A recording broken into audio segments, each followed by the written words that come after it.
حضور پاک صلی اللہ علیہ وسلم کو ایسے کہنا کہ آپ بھی دور سے سنتے ہیں یا دور سے ان کی طرف ندا دینا یا رسول اللہ کہنا، یہ تو پھر شرک ہو گیا۔ یہ مضمون وہ ہے جو قرآن کریم میں بیان ہوا۔ اللہ تعالیٰ ہم سب کی شہرت سے زیادہ ہمارے قریب ہے، تو پھر اللہ تعالیٰ کی صرف دور سے سننا کیسے ہوگی؟ ظاہر ہے یہ بات ہی سراسر غلط ہے۔ رسول اللہ صلی اللہ علیہ وسلم ہمارے سلام کو سنتے ہیں اور ہمارے سلام کا جواب ارشاد فرماتے ہیں۔ دیوبندی عالم ہے انور شاہ کشمیری، انہوں نے لکھا ہے کہ اس روایت کی اصل نہیں ہے، یہ تو من گھڑت ہے۔ ہم سے ہر معاملے میں بخاری شریف اور مسلم شریف کے حوالے کا تقاضا کیا جاتا ہے۔ حاضر و ناظر جاننا تو اللہ تعالیٰ کی صفت ہے، اب رسول اللہ صلی اللہ علیہ وسلم کو حاضر ناظر کہنا یہ بھی شرک ہوگا۔ اللہ تعالیٰ حاضر و ناظر ہے کہیں ہے نہیں۔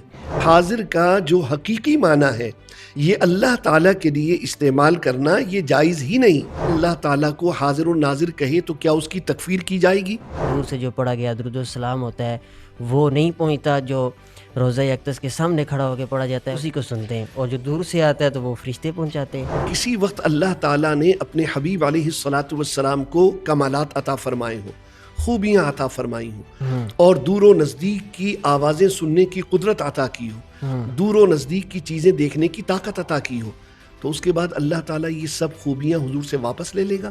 جو آقا مدینے میں رہتے ہوئے حوض کوثر کو ساتوں آسمانوں کے اوپر ملاحظہ فرمائے، اس کے لیے مدینہ شریف میں رہتے ہوئے ہم غلاموں کو دیکھنا کیا مشکل ہے؟ ان معاملات میں سنی سنائی باتوں پہ عمل نہیں کرنا چاہیے، بلکہ مستند علم، قرآن و حدیث اور اہل علم سے رہنمائی لینی چاہیے۔ الحمدللہ رب العالمین والصلاة والسلام علی خاتم الانبیاء والمرسلین، اما بعد، بسم اللہ الرحمن الرحیم۔ میں ہوں آپ کا میزبان رضوان احمد، آپ دیکھ رہے ہیں ابو حنیفہ پوڈ کاسٹ، اور آج کی اس علمی نشست میں ہمارے ساتھ جو مقتدر علمی شخصیت تشریف فرما ہیں، پیر طریقت، رہبر شریعت، مفکر اسلام، انجینئر علامہ حافظ محمد آصف قادری صاحب۔ سب سے پہلے حضرت آپ کا شکریہ ادا کرتے ہیں کہ آپ نے اپنے قیمتی وقت سے ہمیں ٹائم عنایت فرمایا۔ تو بڑھتے ہیں اپنے سوالات کی طرف۔ حضور یہ بتائیے کہ عقیدہ حاضر و ناظر سے کیا مراد ہے؟ بسم اللہ الرحمن الرحیم، والصلاة والسلام علی حبیبہ الکریم وعلی آلہ واصحابہ اجمعین۔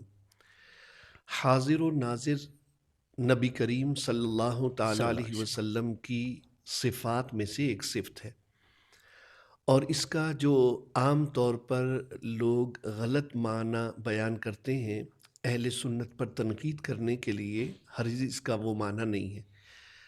ہمارا یہ عقیدہ ہے کہ نبی کریم صلی اللہ تعالیٰ علیہ وسلم اپنے جسم اقدس کے ساتھ اپنے روضہ پاک میں حقیقی طور پر زندہ ہیں، اور ہماری آوازوں کو، ہمارے درود و سلام کو سنتے ہیں، ہمارے اعمال کو ملاحظہ فرماتے ہیں، اور کائنات میں جب چاہیں جہاں چاہیں ایک وقت میں ایک جگہ یا متعدد جگہ جلوہ فرما ہو سکتے ہیں۔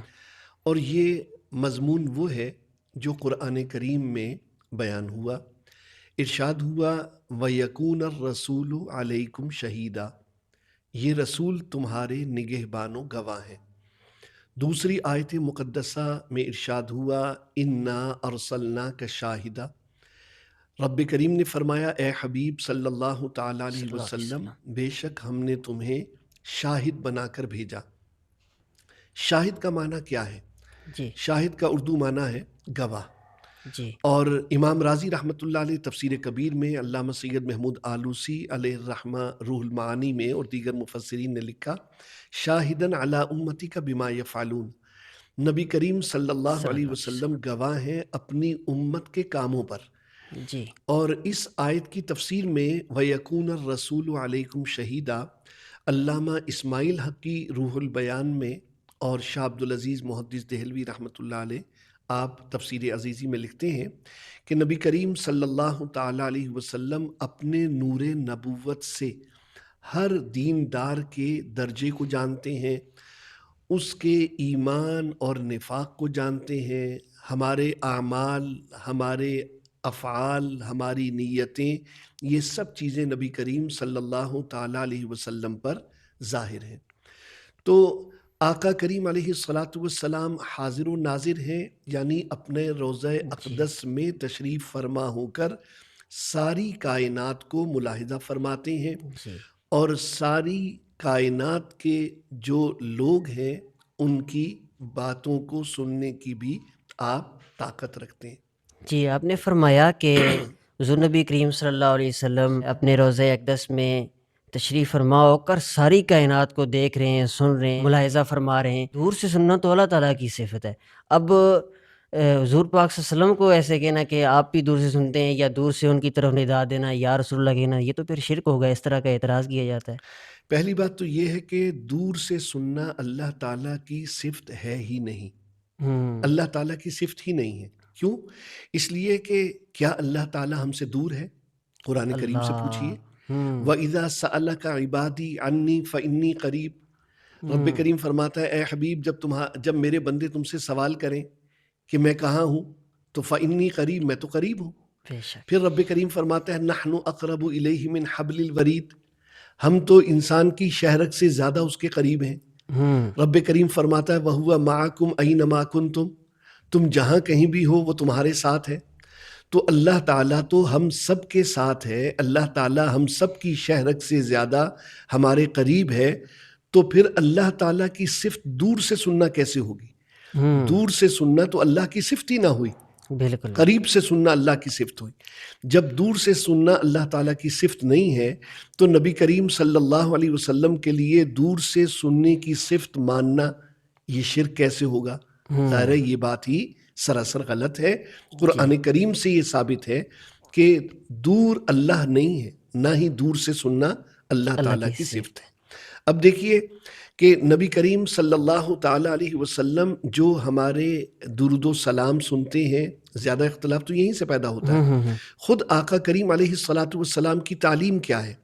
آپ ہی کی تعلیم ہے کہ ہم کہیں نماز میں السلام علیکہ ایہا النبی، اے نبی آپ پر سلام ہو اور اللہ کی رحمت اور اس کی برکت۔ اب نمازی دنیا بھر میں ہے، جہاں جہاں نماز پڑھ رہے ہیں ہر نمازی اپنی نماز میں یہی کہہ رہا ہے اے نبی آپ پر سلام ہو، السلام علیکہ ایہا النبی۔ جی تو یہ تعلیم کس کی ہے؟ رسول اللہ صلی اللہ تعالیٰ علیہ وسلم کی۔ آقا کریم علیہ الصلاۃ والسلام کو بھی معلوم تھا کہ میرا ایک دن وصال ہو جائے گا اور نماز پڑھنے والے پوری دنیا میں نماز پڑھیں گے اور مجھے مخاطب کر کے یہ سلام پیش کریں گے۔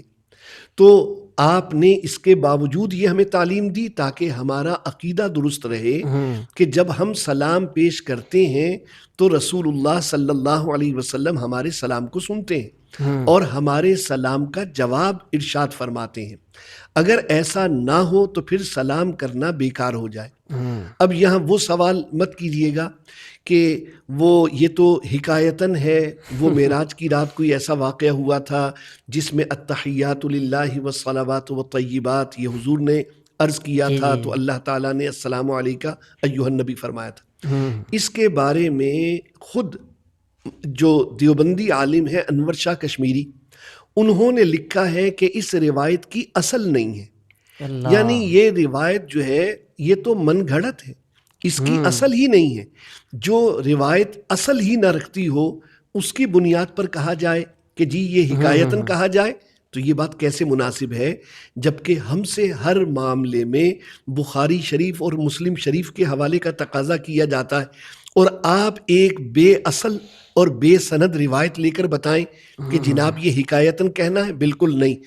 اکابر علماء لکھ گئے کہ السلام علیکہ ایہا النبی یہ بطور انشاء کے ہے، نبی کریم صلی اللہ تعالیٰ علیہ وسلم کو مخاطب کر کے عرض کرنا ہے۔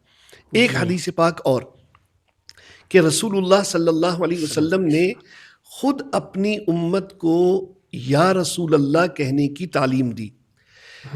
امام ترمذی، امام ابن ماجہ نے اس حدیث پاک کو روایت کیا، امام طبرانی نے، ابن خزیمہ نے، امام بہقی نے اس حدیث کو روایت کیا کہ ایک نابینا صحابی حضور کی بارگاہ میں آئے اور عرض کرنے لگے یا رسول اللہ صلی اللہ علیہ وسلم میرے لیے دعا کیجیے، اللہ تعالیٰ مجھے بینا کر دے۔ تو آپ نے فرمایا تم اگر صبر کرو تو بہتر ہے، اگر تم چاہو تو میں دعا کروں۔ تو انہوں نے عرض کی حضور آپ دعا فرما دیجیے۔ تو آپ نے فرمایا ایسا کرو کہ گھر جا کر وضو کرو اور 2 رکعت نماز پڑھو، 2 رکعت نفل پڑھ کر یہ دعا مانگو، اللہم انی اسألک واتوجہ الیک بنبیک محمد نبی الرحمہ، یا سبحان محمد انی قد توجہت بک الی ربی فی حاجتی ہذہ لتقضی لی اللہم فشفع فی۔ سبحان اے اللہ میں تیری طرف متوجہ ہوتا ہوں، تجھ سے سوال کرتا ہوں جی تیرے نبی حضرت محمد صلی اللہ علیہ وسلم کے وسیلے سے جو رحمت والے نبی ہیں، اور یا رسول اللہ صلی اللہ علیہ وسلم میں نے آپ کے وسیلے سے اپنے رب کی بارگاہ میں توجہ کی ہے اور جی عرض کی ہے تاکہ میری یہ حاجت پوری ہو جائے۔ پھر وہ بندہ عرض کرے اللہم فشفع فی، اے اللہ جو میں نے تیری بارگاہ میں دعا کی تھی، اے اللہ تیرے حبیب کا وسیلہ پیش کیا، تو اب اللہم فشفع فی، اے اللہ حضور کی شفاعت میرے حق میں قبول فرما۔ سبحان اللہ۔ صحابہ کہتے ہیں کہ وہ نابینا صحابی چلے گئے اور ہم وہیں بیٹھے ہوئے ہیں، تھوڑی دیر میں وہ واپس آئے تو اس حال میں کہ جیسے وہ کبھی نابینا ہی نہ تھے، سبحان ان کی آنکھیں روشن تھیں۔ تو سبحان یہ واقعہ حضور علیہ الصلاۃ والسلام کی حیات ظاہری کا ہے، لیکن امام بہقی نے، امام طبرانی نے اور علامہ ہیثمی نے روایت کیا صحیح سند سے۔ وہ کہتے ہیں حضرت عثمان غنی رضی اللہ عنہ کے دور میں ایک شخص کا کوئی مسئلہ پیش آ گیا اور وہ حضرت عثمان غنی کی بارگاہ میں جاتا، وہ توجہ نہ فرماتے، تو اس نے ذکر کیا تو حضرت عثمان بن حنیف رضی اللہ عنہ نے اسے یہ دعا سکھائی اور فرمایا کہ جا کے تم 2 نفل پڑھ کے اور یہ دعا مانگنا۔ سبحان اور اس کے بعد وہ شخص جب آئے، حضرت عثمان غنی رضی اللہ عنہ نے انہیں اپنے پاس بٹھایا، ان کی بات سنی، ان کا مسئلہ حل کیا۔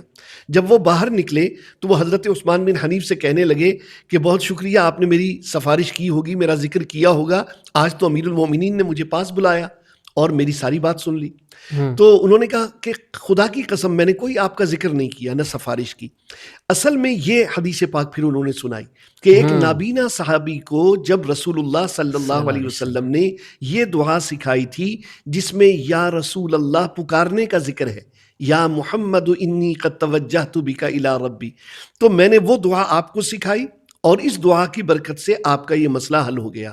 تو معلوم ہوا کہ رسول اللہ صلی اللہ علیہ وسلم کے دنیا سے پردہ فرمانے کے بعد حضرت عثمان غنی کے دور میں بھی صحابہ اس دعا کو پڑھتے تھے اور اس پر عمل کرتے تھے، جس میں یا رسول اللہ پکارنے کا واضح ذکر ہے، جیسا کہ نماز میں السلام علیکہ ایھا النبی یہ پکارنا پوری امت کا معمول ہے۔ اور بالکل یہ بات واضح رہے کہ جو کام نماز میں جائز ہے وہ نماز کے باہر شرک نہیں ہو سکتا۔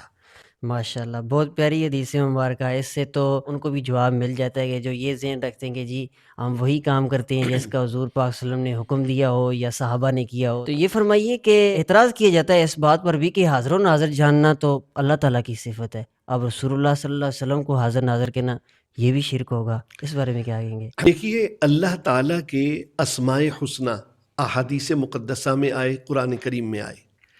اب مجھے بتائیے کہ کیا ان اسماء حسنی میں حاضر اور ناظر کے الفاظ ہیں؟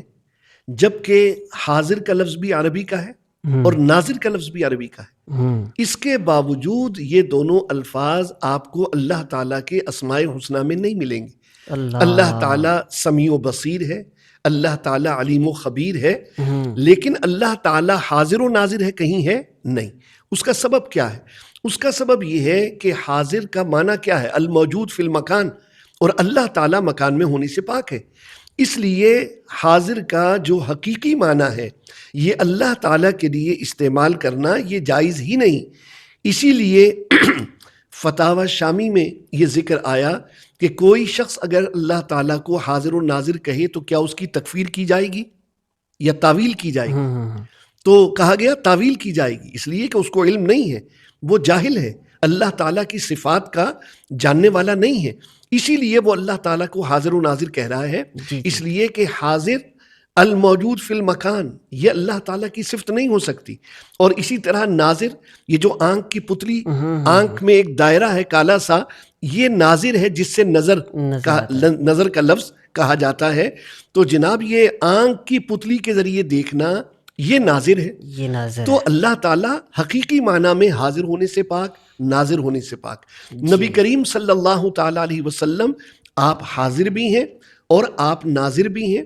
اور یہ جو لفظ قرآن کریم میں آیا نا شاہدن اور شہیدن جی حضور صلی اللہ علیہ وسلم کی صفات میں، اس کے تحت لغت کے امام راغب اصفہانی مفردات میں لکھتے ہیں الشہود والشہادت الحضور مع المشاہدت اما بالبصر او بالبصیرت، کہ شہود اور شہادت کے معنی ہیں حاضر ہونا ناظر ہونے کے ساتھ، چاہے وہ بصر کے ساتھ ہو چاہے وہ بصیرت کے ساتھ ہو.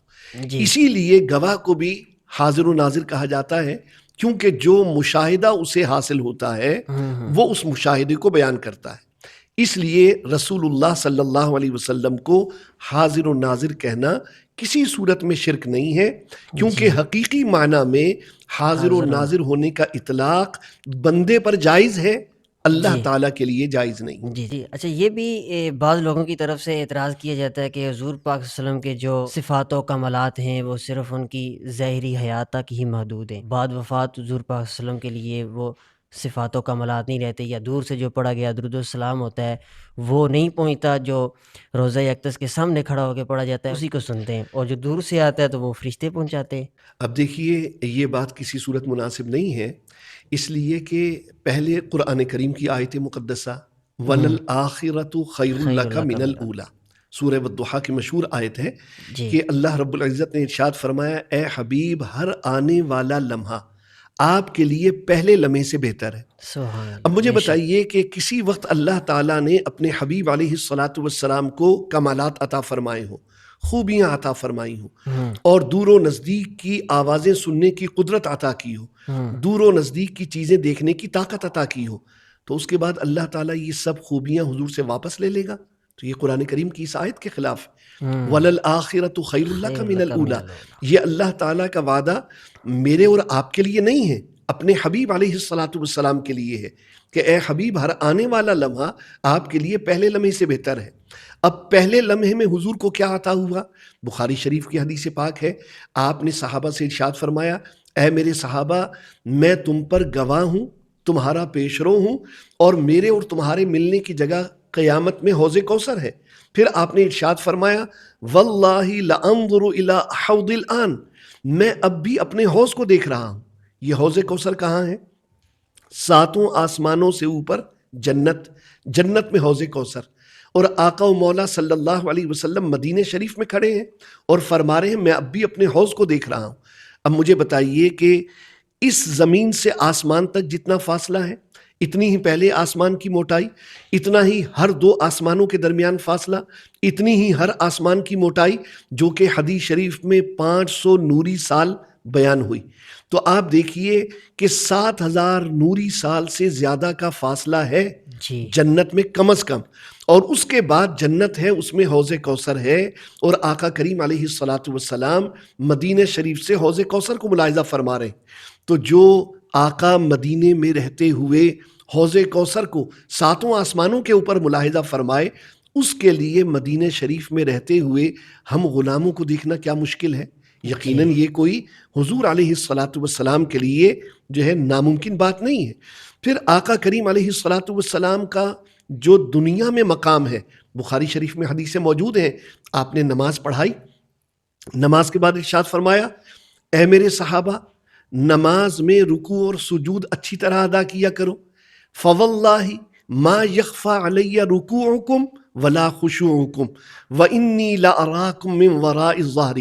سرکار دو عالم صلی اللہ علیہ وسلم نے فرمایا اللہ کی قسم مجھ پر تمہارے رکوع بھی پوشیدہ نہیں ہے اور تمہارے دلوں کی کیفیت یعنی خشوع بھی پوشیدہ نہیں ہے، اور جیسے میں سامنے سے دیکھتا ہوں ایسے ہی میں پشت کی جانب سے بھی دیکھتا ہوں. تو یہ اللہ تعالیٰ نے آپ کو مقام عطا فرمایا کہ آپ زمین پر چلتے ہیں تو آپ زمین کے اندر جو مدفون لوگ ہیں آپ ان کے احوال کو ملاحظہ فرماتے ہیں. بخاری شریف کی حدیث پاک ہے، آپ نے فرمایا ان دو قبر والوں کو عذاب ہو رہا. پھر جو ان کے اعمال نامے لوح محفوظ پر بھی حضور کی نظر ہے، تو آپ فرماتے ہیں ان میں سے ایک چغل خور تھا اور دوسرا پیشاب کے چھینٹوں سے احتیاط نہیں کرتا تھا. تو یہ جو معاملات ہیں آقا و مولا صلی اللہ علیہ وسلم اسی لیے ہمارا یہ عقیدہ ہے کہ حضور علیہ الصلاۃ والسلام ہمارے درود و سلام کو سنتے ہیں۔ ابو داؤد شریف اور مسند احمد کی حدیث پاک ہے، ما من احد یسلم علی الا رد اللہ علی روحی حتی ارد علیہ السلام، کوئی شخص بھی مجھ پر سلام نہیں بھیجتا مگر اللہ تعالیٰ میری توجہ سلام بھیجنے والے کی طرف کر دیتا ہے یہاں تک کہ میں اس کے سلام کا جواب دیتا ہوں۔ اور جو دوسری حدیث پاک ہے، اور وہ اس لیے زیادہ اہم ہے ہمارے عنوان اور آپ کے سوال کے اعتبار سے کہ اس میں وفات کا صریحاً ذکر ہے، اس حدیث پاک کو امام ابن ماجہ نے روایت کیا سند جید کے ساتھ، اور اسے علامہ ابن قیم نے جلاء الافہام میں روایت کیا۔ آپ دیکھیے وہ حدیث پاک کہ آقا کریم علیہ الصلوۃ والسلام نے ارشاد فرمایا جمعے کے دن مجھ پر زیادہ درود پڑھا کرو، اس لیے کہ لیس من عبد یصلی علی الا بلغنی صوتہ حیث کان، کوئی بندہ بھی مجھ پر درود نہیں پڑھتا مگر اس کی آواز مجھے پہنچ جاتی ہے۔ حیث کان، وہ بندہ کہیں بھی ہو، وہ مدینے میں ہو یا وہ اسلام آباد میں ہو یا دنیا کے کسی خطے میں ہو، حیث کان، وہ کہیں بھی ہو، بلغنی صوتہ، اس کی آواز مجھ تک پہنچتی ہے۔ اب صحابہ کرام علیہم الرضوان نے سوال کیا وبعد وفاتک، یا رسول اللہ صلی اللہ علیہ وسلم، یہ تو آپ کی ظاہری حیات کا معاملہ ہے، تو آپ کی وفات کے بعد کیا ہوگا؟ تو میرے آقا علیہ الصلوۃ والسلام نے ارشاد فرمایا وبعد وفاتی ان اللہ حرم علی الارض ان تأکل اجساد الانبیاء، میری وفات کے بعد بھی، میرے وصال کے بعد بھی یہ کیفیت مجھے حاصل ہوگی۔ ایک حدیث پاک جسے میں بطور خاص آپ کے سامنے پیش کرنا چاہوں گا کہ اس حدیث پاک کو اگرچہ امام سخاوی نے القول البدیع میں روایت کیا، لیکن ایک دیوبندی عالم زکریا صاحب نے اسے تبلیغی نصاب میں فضائل درود شریف جو شامل تھا اس کے صفحہ نمبر 19 پر روایت کیا۔ حضرت عمار بن یاسر رضی اللہ تعالی عنہ سے مروی ہے کہ آقا کریم صلی اللہ علیہ وسلم نے ارشاد فرمایا اللہ تعالیٰ نے میری قبر پر ایک فرشتہ مقرر کیا ہوا ہے جو ساری مخلوق کے درود سنتا ہے، اور وہ ایک رجسٹر میں لکھ لیتا ہے کہ فلاں بن فلاں نے آپ پر درود بھیجا، یعنی وہ فرشتہ ایسا حاضر و ناظر ہے کہ روضہ اقدس پر کھڑا ہے اور ساری مخلوق کے درود و سلام سننے کی طاقت رکھتا ہے، ساری مخلوق کے درود و سلام سننے کی طاقت رکھتا ہے، اور علم غیب اس کا اتنا ہے کہ وہ ہم سب کے نام جانتا ہے، ہم سب کے والد کے نام جانتا ہے۔ آپ دیکھیے، اور وہ لکھ لیتا ہے۔ تو آپ سنیے کہ جب اس فرشتے کے لیے یہ بات بیان کی گئی تو اس پر تو کسی کو خیال نہ آیا کہ شرک کہا جائے اسے۔ وہ فرشتہ جس کو حاضر الناظر مانا جا رہا ہے اور جس کے لیے علم غیب بھی مانا جا رہا ہے، مگر وہاں تو عقیدہ توحید کو کوئی خطرہ لاحق نہیں ہوا، تو آخر رسول اللہ صلی اللہ تعالی علیہ وسلم کے لیے یہ خصوصیات ماننے میں شرک کیوں لازم آئے؟ جب آپ کو اس فرشتے کے لیے یہ باتیں ماننا آسان ہیں تو آقا کریم علیہ الصلاۃ والسلام جن کے خداموں کے خادموں میں وہ فرشتہ ہے، جس کا کوئی نام بھی نہیں ہے، کوئی مشہور و معروف فرشتہ بھی نہیں ہے، اور اس کو یہ طاقت حاصل ہے، اور اس کو اور آگے بڑھائیے تو آپ دیکھیے کہ شیطان کتنے ہیں، ابلیس تو ایک ہے، اور وہ ابلیس اکیلا ہم سب کو دیکھتا ہے، ہم سب کے دلوں کے احوال جانتا ہے، ہم سب کے دلوں کے احوال جانتا ہے، اسی لیے جب آپ نیکی کا ارادہ کریں تو وہ فوراً وسوسہ ڈالتا ہے، نہیں نیکی نہیں کرنی، کیا ضرورت ہے نیکی کرنے کی، فلاں جو آسائش یا خواہش نفس ہے اس کی تکمیل کی جائے۔ تو شیطان حاضر و ناظر ہے، شیطان کو علم غیب ہے کہ ہم کیا سوچ رہے ہیں۔ ہم نے نیکی کا ارادہ کیا کہ آج 100 نفل پڑھنے، لیکن شیطان نے فوراً وسوسہ ڈالا، کیا ضرورت ہے اتنے نفل پڑھنے کی، تو میں عشاء کی نماز پڑھ لی بس کافی ہے، بہت سے بہت صبح دیکھیں گے، اگر آنکھ کھل گئی تو تہجد پڑھ لینا، لیکن 100 نفل پڑھنے کی کیا ضرورت؟ تو آپ دیکھیے شیطان کو غیب کا علم ہوا، وہ ہمارے اندر خون کی رگوں میں گردش کر رہا ہے اور وہ جانتا ہے، اور تصرف کتنا ہے اس کا، تصرف اس کا اتنا ہے کہ وہ ہمیں بہکانے کے لیے ہمارا ذہن بدل رہا ہے، ہمارے ذہن میں خیال پیدا کر رہا ہے، ہمیں نیکی سے روکنے کی پوری کوشش کر رہا ہے۔ اور اس پر اگر بات کی جائے کہ جی آپ نے شیطان کو حاضر و ناظر مان لیا، شیطان ابلیس اکیلا، اور پوری دنیا کے انسانوں پر اس کا تصرف، پوری دنیا کے انسانوں کے خیالات سے وہ آگاہ، تو یہاں تو آپ کو اور عقیدہ توحید کو کوئی خطرہ لاحق نہیں ہوا۔ تو آپ قرآن سے دلیل لے آئیں